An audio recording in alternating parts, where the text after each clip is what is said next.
ভিতরে বরফ জমে যায়। এখন বরফ কেন জমে যায়? ডিফ্রস্টিং না হলে। ডিফ্রস্টিং হওয়ার পিছনে অনেকগুলো কারণ থাকতে পারে। একটা হলো হিটার না চলা।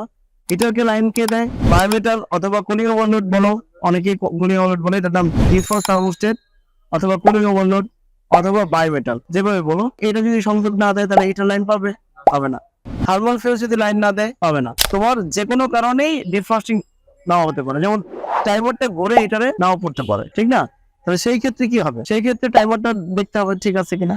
তাহলে প্রত্যেকটা জিনিসকে আমি যদি ইন্ডিভিজুয়াল যদি আমরা জানি বা শিখি যে টাইমারের কাজ কি, কুলিং ওভারলোডের কাজ কি, থার্মাল ফিউজের কাজ কি, ডিফ্রস্ট হিটারের কাজ কি, কুলিং ইভাপোরেটরের কাজ কি, ইভাপোরেটরের কাজ কি, কন্ডেন্সারের কাজ কি, হ্যাঁ, পলিউরেটরের কাজ কি, ম্যাগনেটের কাজ কি, গ্যাসকেটের কাজ কি, বুস্টার লাইনের কাজ কি, তা আমি যদি প্রত্যেকটা কাজ যদি ভিন্ন ভিন্ন ভাবে জানি, তাহলে তুমি দেখবা তুমি কিন্তু অনেকগুলো নলেজ অর্জন করে ফেলছো। একটা নন ফ্রস্ট রেফ্রিজারেটরের ভিতরে কোন ওয়েতে এয়ার সার্কুলেশন করে সেটা যদি তুমি জানো, তাহলে তুমি এটা জানবা যে এটা কোন ওয়েতে করছে না, তাহলে এটা কেন করছে না, এটা তোমরা খুঁজে গেলে বের করতে পারবা।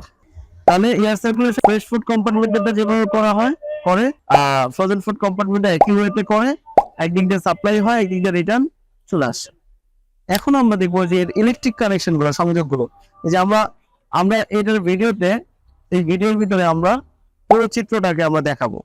হ্যাঁ, কিন্তু চিত্রটা যেভাবে ড্রয়িং করা থাকে এই কানেকশনটাই থাকে, বাট তারগুলো একসাথে টানা থাকে। আমরা দেখি, এই যে কেবল গুলো দেখো, এখানে কিন্তু দেখো অনেকগুলো কেবল দেওয়া আছে। এখানে কিন্তু তোমাদেরকে কেবলের কালার গুলো নিয়ে কিন্তু আলোচনা করা হয়েছিল, যে এখানে কিন্তু কালার গুলো কিন্তু তোমরা চিনতে পারো। এগুলো বলো তো, এটা কি কালার? যে এটা pink, red, blue, black, brown, ঠিক আছে? এরকম প্রত্যেকটা কেবলের কি কালার দেওয়া আছে, কি কারণে? যেন আমরা খুব দ্রুত চিনতে পারি যে কোন কানেকশনটা কোথা থেকে গেছে, কিভাবে আসছে। তাহলে এই কেবলটাকে আমরা যদি আমরা বের করি, এই যে দেখো, এই ইভাপোরেটর এটার ভিতরে ছিল এরকম, এই ইভাপোরেটরের সাথে এই সংযোগটা করা ছিল। এবারে ইভাপোরেটরের যে সাকশন লাইনটা, ইভাপোরেটরের শেষ অংশটা, এটা এসে এখান দিয়ে কোথায় চলে গেল? কম্প্রেসারের কোন লাইনে? সাকশন লাইনে। কথা বুঝতে পারলাম? এই চিত্রটা অনুপাতে কিন্তু তোমার এখানে ডিজাইনটা করা। কিন্তু আমরা যেভাবে, যেমন এরকম স্কোয়ার করে আমরা একটা মেকানিক্যাল ড্রয়িং করি, কিন্তু প্রকৃতপক্ষে স্কোয়ার থাকে না, তাহলে যেভাবে প্রয়োজন হয় ঠিক সেভাবেই টানা হয়। কিন্তু কানেকশনটা ঠিক আছে, যে ক্যাপিলারি থেকে ক্যাপিলারি সংযোগটা চলে গেল এখানে, মানে ইভাপোরেটর শুরুর লাইনে, আর ইভাপোরেটর শেষ অংশে কি লাগানো হলো?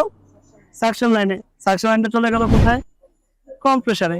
এইভাবে তোমার এই রেফ্রিজারেটরটা কি করে? তোমার সার্কুলেশন করতে থাকে, আর এর মাধ্যমে একটা কার্য সম্পাদন হয়, তাপ শোষণ এবং তাপ বর্জন। ক্লিয়ার? এটা কি বুঝতে পারছো? মানে ভিতর দিয়ে লাইনটা টানা, কিন্তু কোন দিকে গেল সেটা কিন্তু আমরা এগুলো বুঝতে পারি না। বুঝতে পারি কি? বুঝতে পারি না। তাহলে আমরা এটা কিভাবে বুঝলাম? যে এটা ভেঙে দেখলাম যে এটার ভিতরে কি কি আছে, কি কি নাই।